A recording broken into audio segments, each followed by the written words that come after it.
You gotta keep watching.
Oh yeah, you should have it. Yeah, that's why it's funny. Like those in the text, and then I'm like, go to that email, especially like this thing does that. That's what I put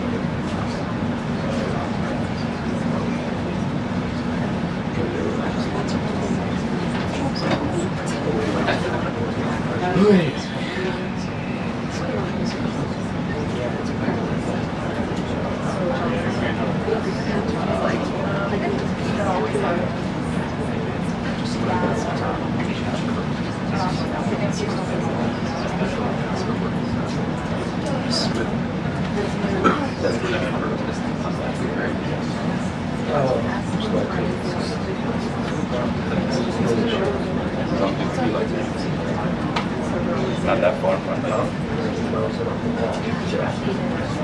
not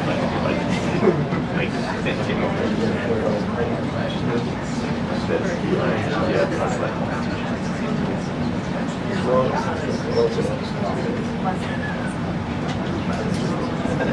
sure.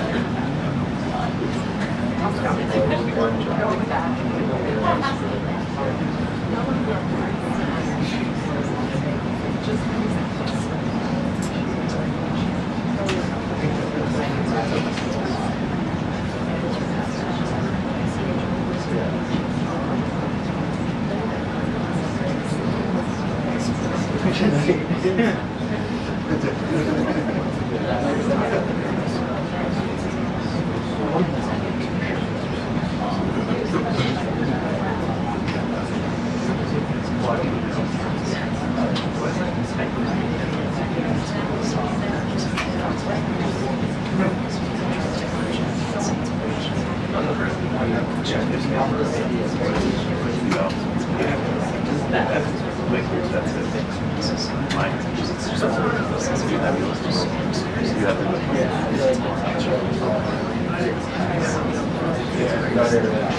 Yeah, same. Yeah. Like half the stuff.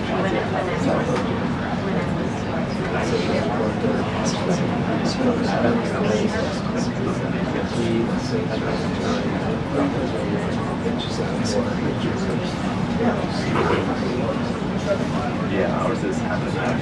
Half and half. Like a third, half nine. Yeah. Half the one that has nine. Like a third has nine.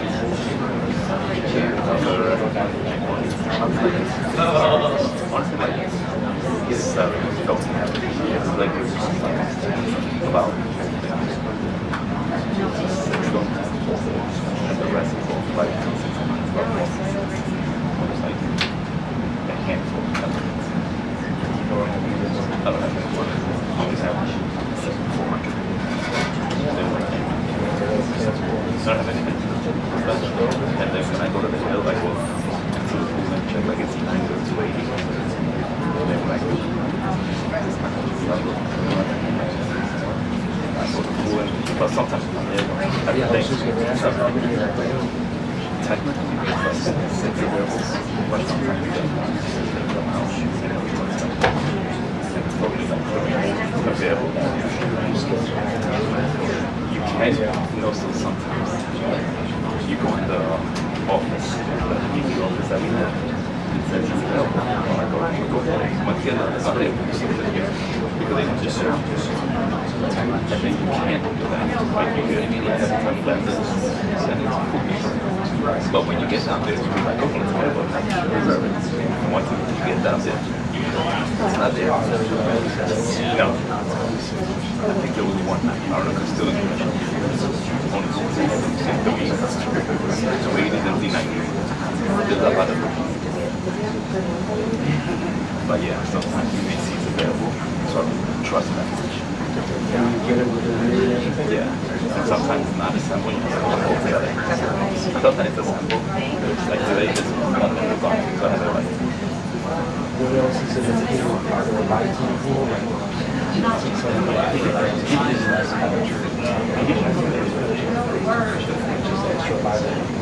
Correct. Right. I'm going to get you on. Yeah, it's about. Yeah.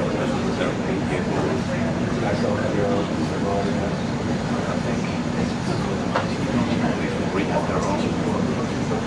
We have their own microsystem. They would have what is that? Because that's it. Right for whatever. From you.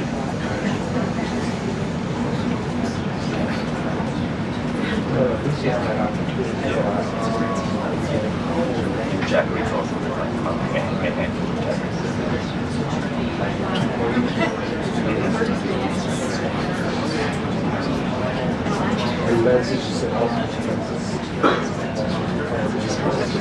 but the climate of the pressure. What about like wide angle? Yeah, we have 6. It's not that many.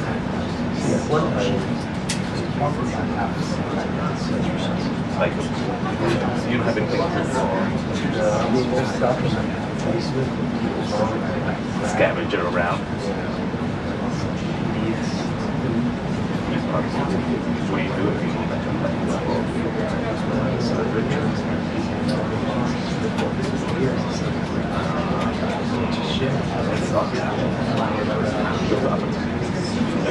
Sometimes that's a problem. Some people are left behind.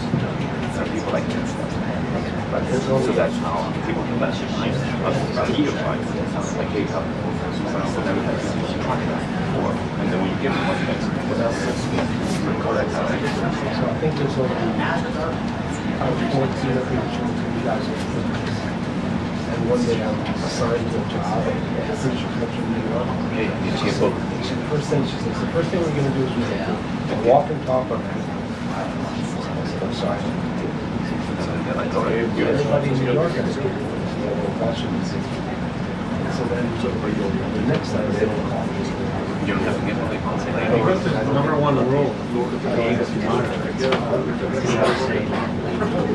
Well, except I didn't have a gift. Well, how am I gonna do that one? How is he do the walk and talk? Find a way to be like, yeah. No, Don't ever I say said, no. I said, I've got a nice wide angle. I can go off the shoulder with a wide angle. And that's what we end up doing. But it's like, you know, everybody should have the same.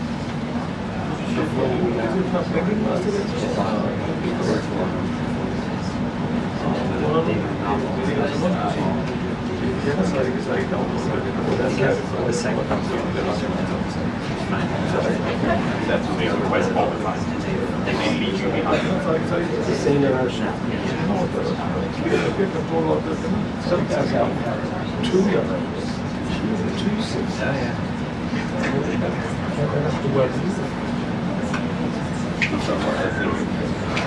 Number one rule. I was a request this. Well, no, that was like the day off, you know.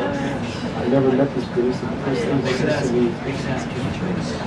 Let's do the pigs fly. oh yeah, Sure. sure. I'll give it a shot. We've got a green screen, we can do that.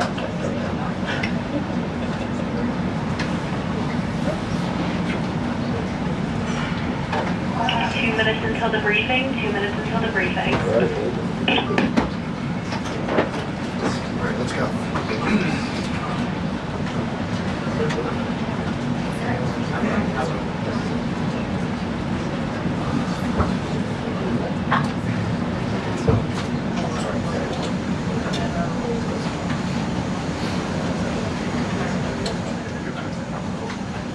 Your Irish love for Yeah, no, I both. Irish. And cropped it a little more. Zoomed in a little more. A lot of sanding and no, she's okay now, but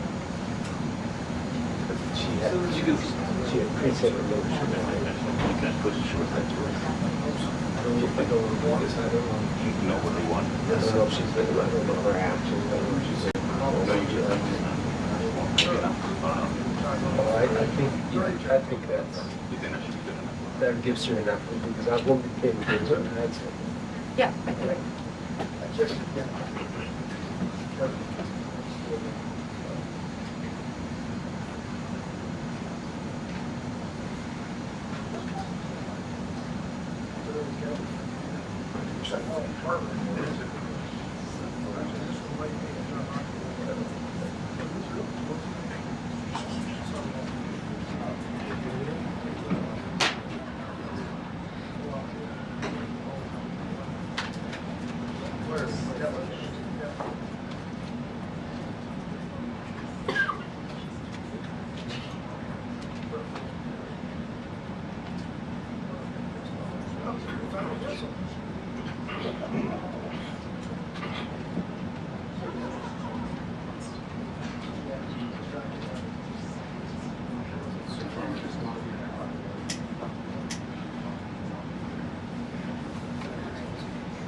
Good afternoon, everyone.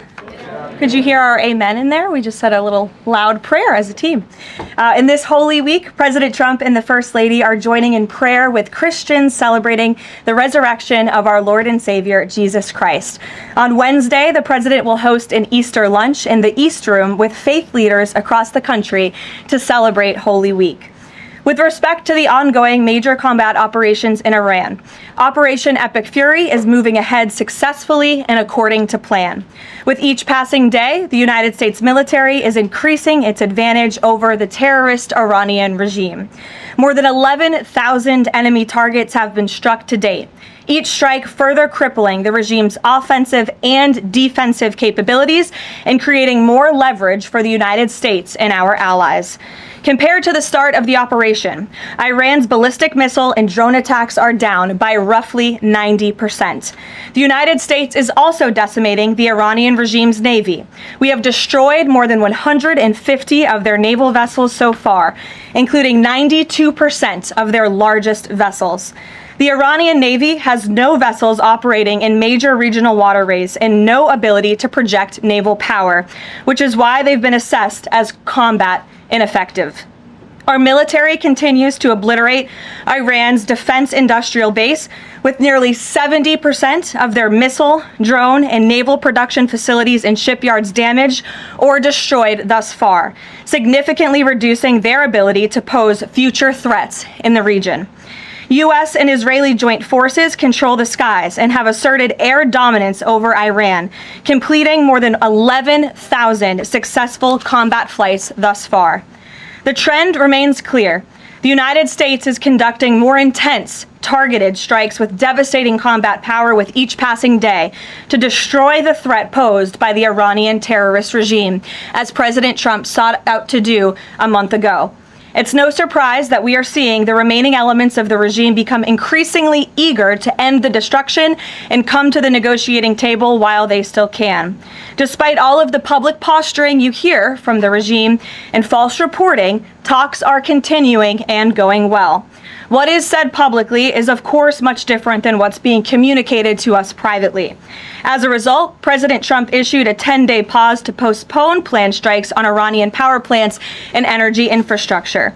This remains a truly once-in-a-generation opportunity for the regime to make a good deal with the United States, permanently abandon their nuclear ambitions, and stop acting as the world's leading state sponsor of terrorism.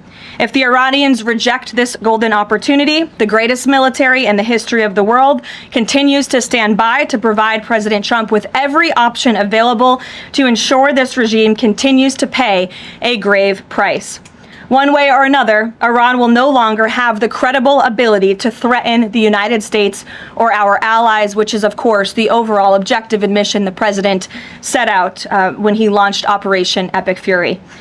Unfortunately, even as President Trump is working hard every single day to protect the United States from foreign enemies, Democrats on Capitol Hill have failed to do the same here at home by keeping the Department of Homeland Security unfunded. Over the past 6 weeks, Democrats in Congress have pushed our air travel system to its breaking point and inflicted massive pain on Americans with their reckless political games. 500 TSA officers quit their jobs. Thousands more were calling out sick at record rates due to the lack of pay. This resulted in security wait times exceeding 3 hours at major airports across the country, creating nightmares for millions of Americans. Overall morale among TSA staff plummeted as well. All of this creating an unacceptable heightened security risk. Because of the Democrats' unwillingness to do their basic job of funding DHS, President Trump determined that these circumstances constituted an emergency, compromising American security. That's why last week he accordingly signed a presidential memorandum directing the Secretary of Homeland Security to work with the Director of the Office of Management and Budget here at the White House to use those funds with a reasonable and logical nexus to TSA operations to provide TSA employees with the compensation and benefits that would have accrued to them but for the Democrat-led DHS shutdown. This bold and necessary action by President Trump will ensure our TSA workers receive their hard-earned paychecks attacks. It should not have come to this point, but President Trump will always do what's right by the American people, and he found a way to do that to get TSA paid. Ensuring that these federal workers who perform critical public safety responsibilities can feed their families, pay their rent, and show up to work is something the president was honored to do. But this moment should be an eye-opening one for the American people. Let's be clear about what is happening. Democrat members of Congress are more than happy to put your safety at risk because they oppose the president's administration and his administration's efforts to enforce our nation's immigration law. Democrats refuse to fund ICE because they want millions and millions of illegal aliens to pour into the country just like they were under the Biden administration. They want murderers and rapists and thugs to remain in your communities rather than be removed by ICE and Border Patrol agents. The Democrats created this mess. They are the reason for long lines at airports and tens of thousands of employees going without pay. Once again, President Trump is cleaning up their mess because he cares more about the American people than destructive, petty, partisan politics. With that, I will take your questions today. Here in our new media seat, we have Wid Lyman. Thank you for being here. And why don't you kick us off? Thank you. Happy Easter. Thank you. You as well. Questions for you. Thank you. There are some concerns the administration is starting to change its position on deportations, border enforcement, possibly asylum policies. What would you say to Americans that are somewhat concerned that the shift has happened? Sure. Well, while there has, of course, been a change in leadership at the Department of Homeland Security with former Senator, now Secretary Mullen, joining the president's cabinet, I can assure the American people there has not been a change in policy. It has always been the policy of this president and this administration to deport the worst of the worst illegal alien criminals from our communities. That's something I know Secretary Mullen remains wholeheartedly committed to doing.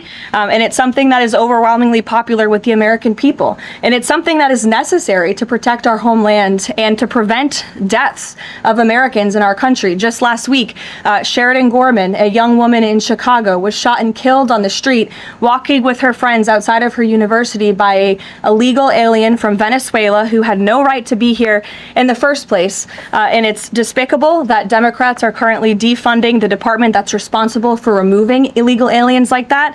And I would also add it's despicable that the lack of coverage of this young woman's case, of her life, and the way that it was tragically cut short. I saw a survey over the weekend that I'd like to bring to all of your attention. This is the media coverage of the case of Sheridan Gorman. You have ABC News has spent 1 minute and 19 seconds between 2 days when this case was first alerted. You have CBS 2 minutes and 1 second. You have NBC 23 seconds spent on the life of a young, beautiful American woman whose life was taken short by an illegal alien who should have never been here in the first place, when we are in the middle of a battle on Capitol Hill with a major political party, the Democrat Party, who wants to defund the agency that is responsible for protecting Americans. I think her life was worth more than 23 seconds on cable television, and I think the people in this room have a responsibility to report on cases like this because it just exemplifies why the president believes so strongly in deporting illegal aliens from our communities. And thank you for the question. Dasha, go ahead. Caroline, I have two questions, one on Iran and one on DHS funding. On Iran, the president has said that the administration is talking to a new and more reasonable regime. How confident are you that they are legitimate and have enough grip on power? Marco Rubio said earlier that he's not sure and it's not clear whether they will be in power. So are you also talking to other factions? As the president is trying to make a deal, how do you ensure that you're making a deal with the people who can actually implement it? Well, that's part of the ongoing process that's taking place and the ongoing negotiations. Of course, anything that they say to us privately will be tested, and we will ensure that they are being held accountable to their word. And if they are not, the president has laid out the military consequences that the Iranian regime will see if they don't hold true to the words that we are hearing privately behind the scenes. When the president says more reasonable, again, these folks are appearing more reasonable behind the scenes privately in these conversations than perhaps some of the previous leaders who are now no longer on planet Earth because they lied to the United States and they strung us along in negotiations, and that was unacceptable to the president, which is why many of the previous leaders were killed.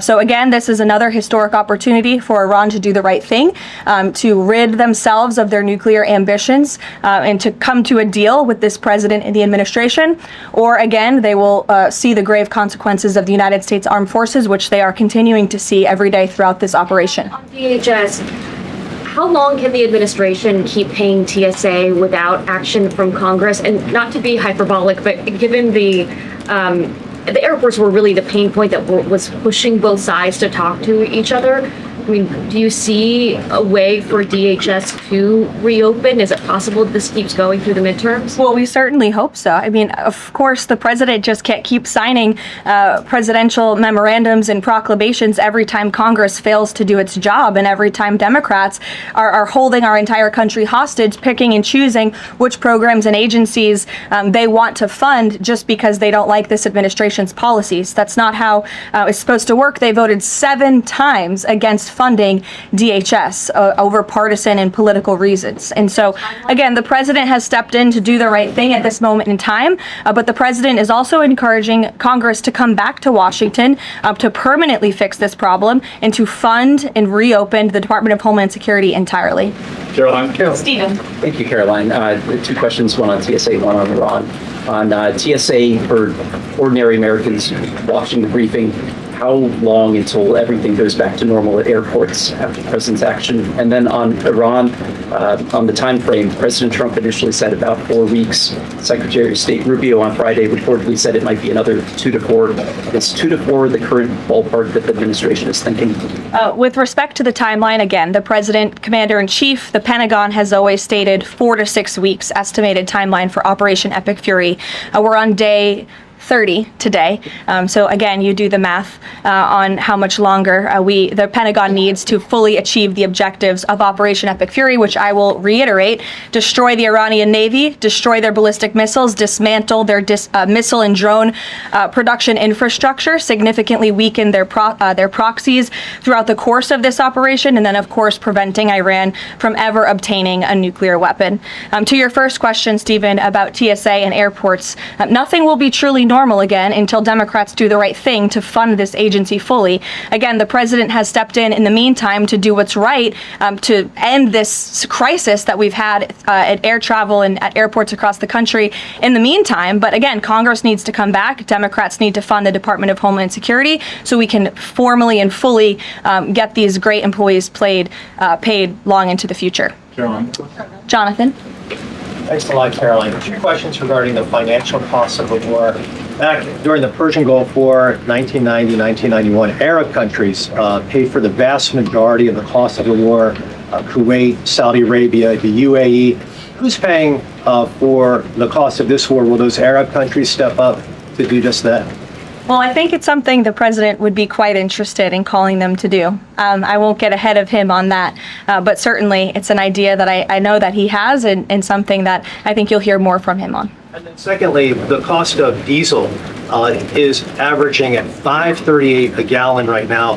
What's the message from the Trump administration to truck drivers who are dealing with those high fuel costs right now? Again, we understand, we hear you, we see you. We are fully tracking this short-term fluctuation in oil and in diesel prices. And that's why the president and the administration have continually announced robust actions to provide stability in the global energy market. As you know, political risk insurance, one of those actions, allowing countries to purchase sanctioned oil just to increase the supply. In the meantime, we've worked to release 400 billion barrels of oil and refined products as well. We issued the 60-day Jones Act waiver. All of this has, with the goal of increasing supply to create stabilization in the market in the meantime. But the overall message, as we've repeatedly stated, is, again, these are short-term actions and short-term price fluctuations for the long-term benefit of ending the threat that Iran poses to the United States of America, our troops, and our allies in the region, and ensuring that this regime can no longer control the world's free flow of energy through the Strait of Hormuz, which is something the administration continues to tackle day by day as well. Jennifer. Just 2 questions. Which Jennifer? I'll go to both of them. Go ahead. So 2 questions. One on China and one on Iran. On China, ahead of the president's trip to Beijing, will there be a working level meeting with Secretary Bessent, Jameson Greer, et cetera? And when will that be? I do expect cabinet officials to travel to China ahead of time. I don't have a readout on their schedules for you, but this is something we typically do with international travel, as you know. So I'll talk to the Treasury Department and the cabinet myself, and we'll get you that answer. But we do expect them to move ahead of time. Okay, and thank you. And on Iran, if Iran is kind of cherry picking what tankers get to go through the Strait now and contemplating big tolls on those tankers, is that consistent, or how is that consistent really with the president's message about really wanting the Strait to be fully open? Does the administration support a regime or system where Iran is effectively charging tolls on these vessels to access? That's not something we support, and I would reject that they are cherry picking. In fact, as you know, these tankers that are moving through, the 10 that were previously announced and now the new 20, the announcement of 20 additional tankers, which we expect to see over the coming days, are a result of the direct and indirect talks that are taking place between the United States and Iran. So you wouldn't have seen those tankers if not for the president's diplomacy and his team engaging on this matter, which we expect that compliance moving forward. And it's, again, something that we're working on very closely. Karoline? And behind me, back right there, you put up your hand very excitingly. Go ahead. Hannah from News Nation. Thank you. Thanks for taking my question. I have two for you real quick. There are reports that Republicans are weighing cuts to healthcare in order to make way for that $200 billion for the Pentagon and Operation Epic Fury. Is that a trade-off that President Trump supports? I've seen these reports. I haven't spoken to the president about it, nor have I heard this being discussed in any high-level meetings here at the White House. I don't want to weigh in definitively because I just haven't heard that being discussed here in the West Wing.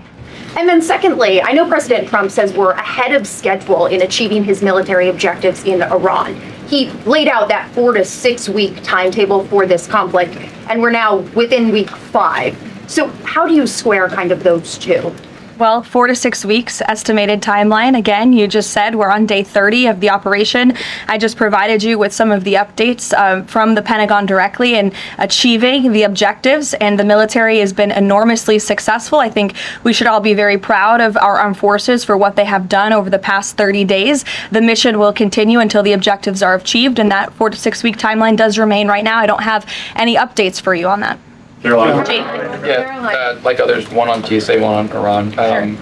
On Iran, I know that it's tough to engage in hypotheticals, but I feel like this is one that you could engage in. If the president does seek... Probably not, but let's see. If the president does seek, or the United States seeks a ground war, does he intend to get congressional authorization of that march? Look, the president has been asked about boots on the ground or alleged ground operations various times. He's obviously declined to rule them out. It's the Pentagon's job to provide maximum optionality to the president. It does not mean he's made a decision, nor would he ever notify the media of such decision as not to tip off our enemy. With respect to abiding by Congress and the rule of law, that's something the administration will, of course, always do. And it's something that we have great respect for Congress. The president does with military operations. In fact, prior to the launch of Operation Epic Fury, as you know, the administration gave a courtesy notice to Congress in the Gang of Eight, and top-level administration officials and cabinet secretaries have gone to Congress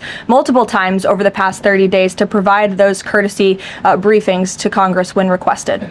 TSA, quickly, I've been asked by multiple Trump supporters that have said, given the fact that the president on that Friday gave that memorandum informing DHS to pay TSA workers, I know there's a lot of negotiations involved in a shutdown of this size. Why did the president not sooner issue that payment to TSA workers? Well, it's because of the Democrats voting 7 times against reopening the Department of Homeland Security that we came to a place of an existential crisis. I mean, you saw the lines at various major airports across the country, American travelers really paying the price for Democrats' partisan games. And so the president worked with his legal team here at the White House and the Office of Management and Budget to find a solution to take care of the emergency that we were seeing in air travel across the country. And it's because of the president that TSA agents are being paid. But again, he's calling on Congress to do the right thing, to come back to Washington and to fund and reopen the Department of Homeland Security fully.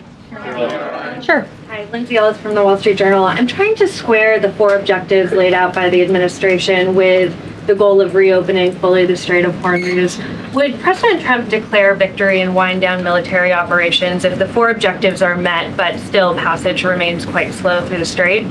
Look, as I've said repeatedly and as the president has laid out, the objectives of Operation Epic Fury are as follows: destroying the Iranian Navy, destroying their ballistic missiles, dismantling their defense industrial infrastructure that produces those weapons that have long threatened the United States and our allies, and then, of course, preventing Iran from ever obtaining a nuclear weapon. The full reopening of the strait is something the administration is working towards, but the core objectives of the operation have been clearly defined for the American people by the Commander-in-Chief. Garrett. The president posted this morning about, his threat that on leaving Iran, he said we might blowing up and completely obliterating all of their electric generating plants, oil wells, Harg Island, and possibly all desalinization plants. Under international law, striking civilian infrastructure like that is generally prohibited. Why is the president threatening what would amount to potentially a war crime with the U.S. military? And how do you square that with the administration repeatedly saying that the U.S. does not target civilians?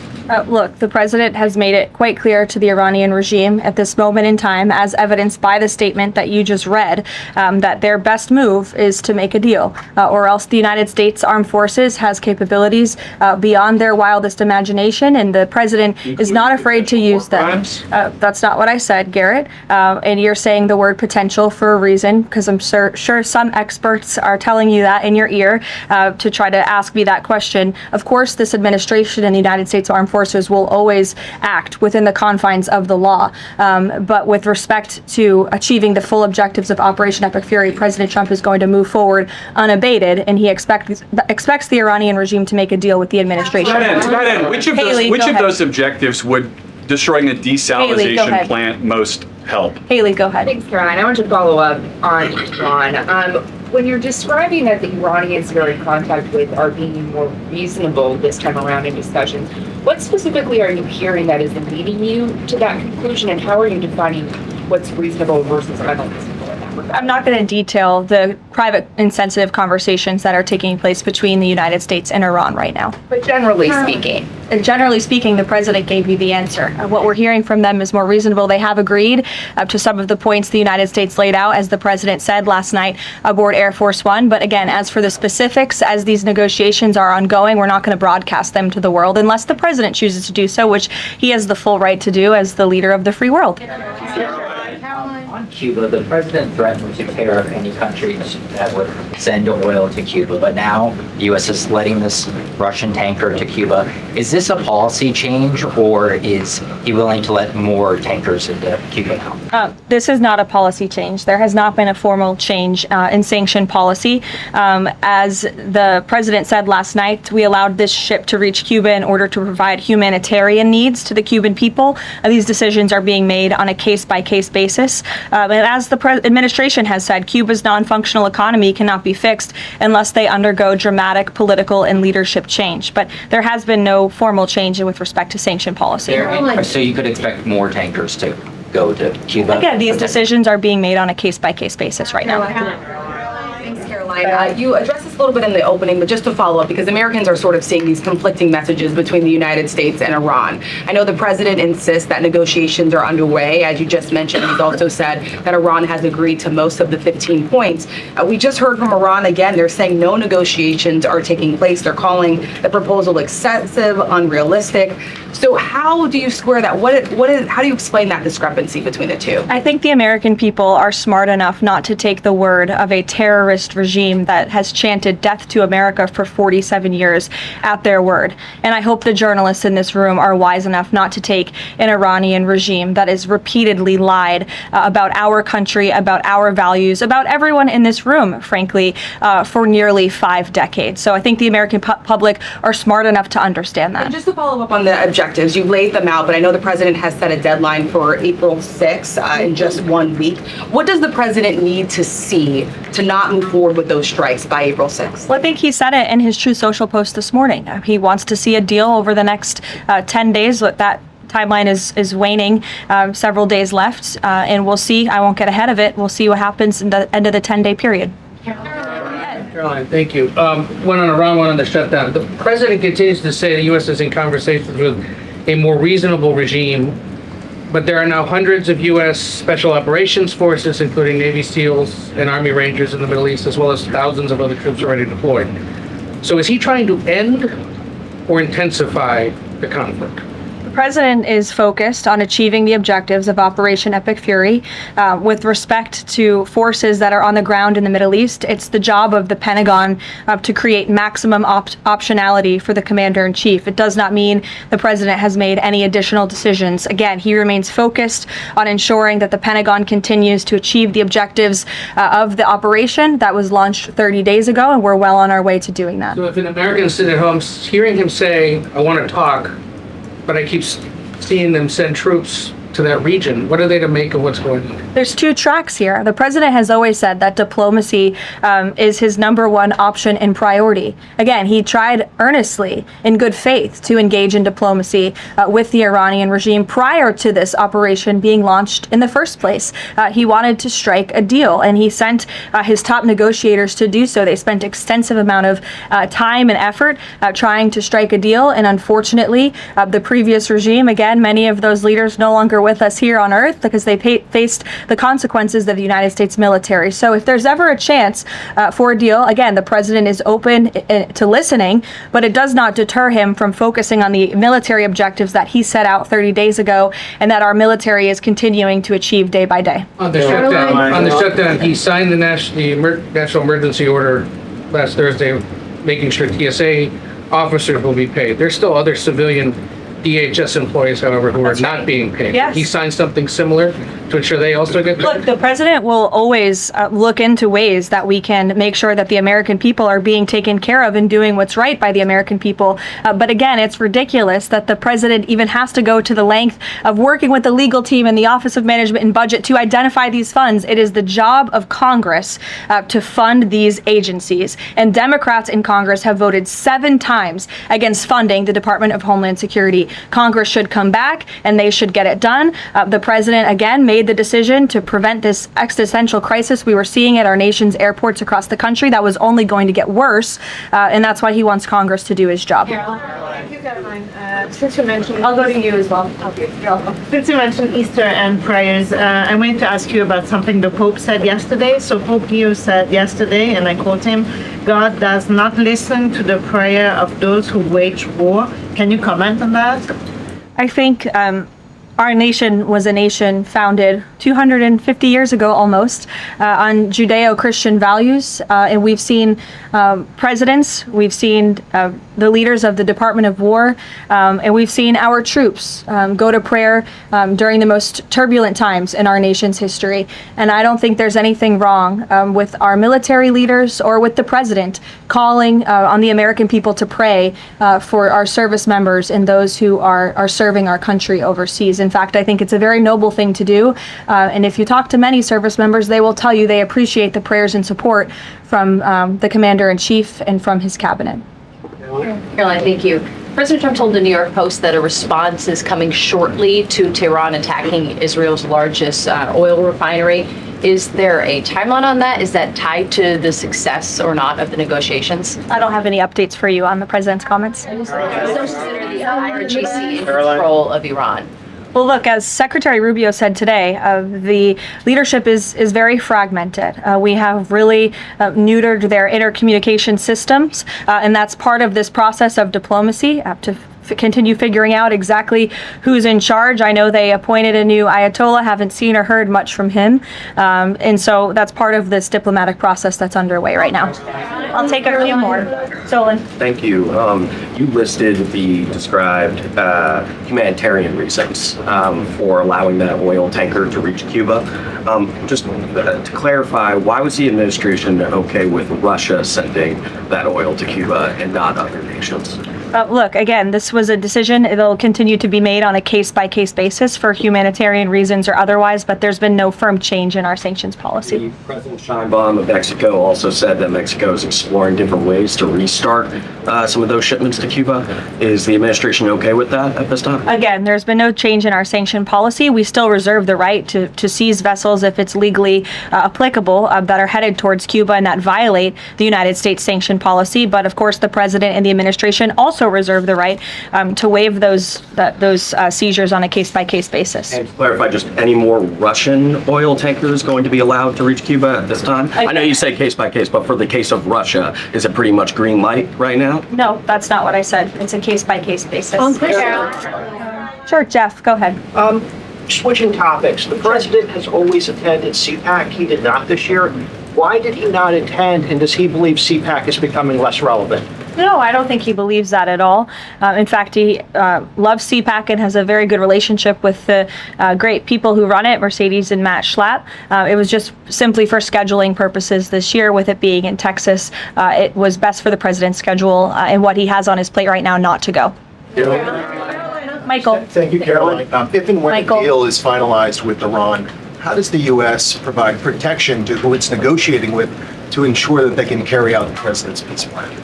Again, that's something I'm sure our national security team is discussing. I don't have anything for you on that today. The ballroom. Can you tell us more about this massive military complex underneath the president's new ballroom?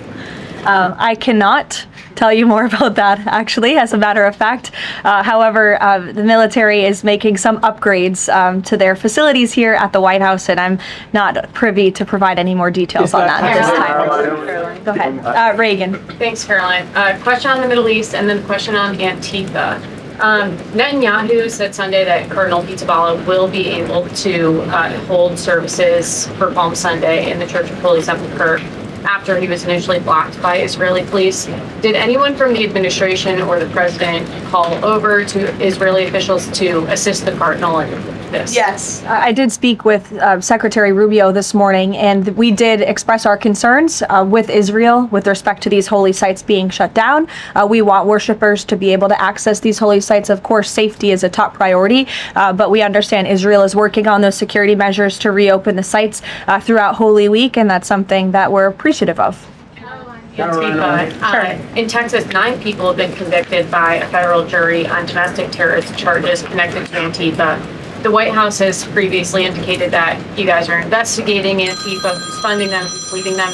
Can you provide an update on how that investigation is going? And do you think we're going to see more charges against people connected to Antifa? Well, I do know that there was an entire task force that was set up, an interagency task force to focus on the threat of Antifa, which, as you know, Reagan, this president declared a domestic terrorist organization, rightfully, and we will continue to look into it. I don't have any updates on those specific investigations, but I'd be happy to have my team get those over to you today, as this continues to be of the utmost importance to the president and his domestic policy agenda. On one question on landmines, there's been some reporting that American-made landmines have been spotted on the ground in Iran. Did President Trump sign off on using U.S.-made landmines in Iran? I don't have any comment on that report today. Can you clarify whether they're being used at all? I don't have any comment on that. Karen. Two on DHS. You said that the president is encouraging Congress to come back to D.C. You also said yourself. How has he done that? Has he told leadership that they should cancel recess and come back? He said it repeatedly. I think you recall, he said that he'll host a big Easter dinner here at the White House if Congress will come back and fight the Democrats on this issue, which we should do, because again, the Democrat Party is in the wrong here. They have voted 7 times against funding the Department of Homeland Security, which is completely egregious with everything we have going on in the world. And these brave men and women who serve DHS deserve to get their paychecks. The president wants to see that happen, and he wants Congress to come back to get it done.